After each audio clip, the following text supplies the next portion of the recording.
The Echoes of Eldridge. It started as just another freelance article, the techless rebirth of American settlements. I was sent to Eldridge, a name I had never heard before, hidden in a forested valley, surrounded by thick canopies that strangled signal and silence alike. The moment I arrived, my phone displayed no service. Not that it mattered.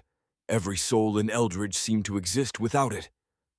Elder Thorn greeted me in a long, dark robe, hand-stitched with old binary code along the hem, like embroidery from a forgotten machine. "We preserve what the world forgot," he said softly.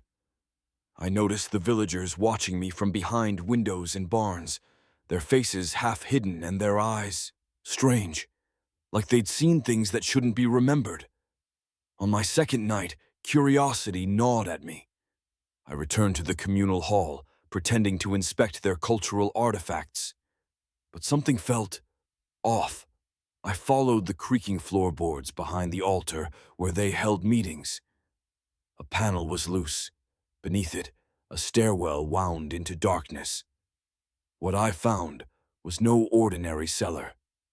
It buzzed, literally buzzed, with activity. Old CRT monitors, stacked like totems, floppy disks hanging like ceremonial charms, wires coiled like vines, the monitors were on.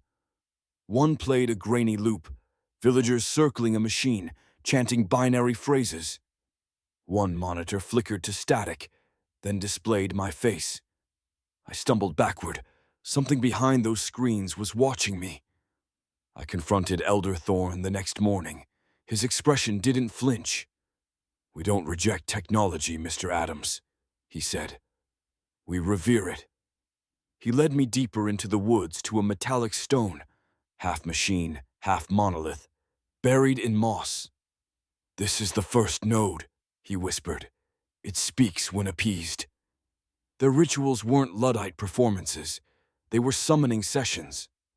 The spirits within old code, abandoned software, forgotten lines. "They remember," Thorn said. "They're angry, but they also reward loyalty." I laughed nervously. "You think ghosts live in computers?" He didn't laugh. "Not ghosts, architects, the ones who wrote the world's first loops, before language, before thought." That night, I tried to upload footage to my cloud. My laptop fried. So did my backup drive. Even the analog recorder, dead. The systems here didn't want to be revealed. They wanted obedience. By day 4, the forest began to close in, literally. Trails I had walked now doubled back. My GPS drew spirals. When I looked up, the sky seemed pixelated. I started hearing whispers, sibilant binary. 1, 0, 1, 1. It wasn't in my head. My teeth vibrated with it. Each night, I dreamt in code. The chanting returned, louder now, with my voice among them. On the 5th night, I tried to leave, packed a bag, followed the river downstream, but it curved and twisted and brought me back to Eldridge. Time fractured. My watch blinked 12 endlessly. They were wearing me down. Not with force, but entropy. I was unraveling. I awoke in the chamber. Not my bed, not the inn. The chamber, with the glowing monitors. My clothes had been replaced by ceremonial robes. Elder Thorn stood beside me, smiling. "You heard the call." "I didn't choose this," I said. "You don't choose the signal. It chooses you." One by one, villagers filed in, chanting.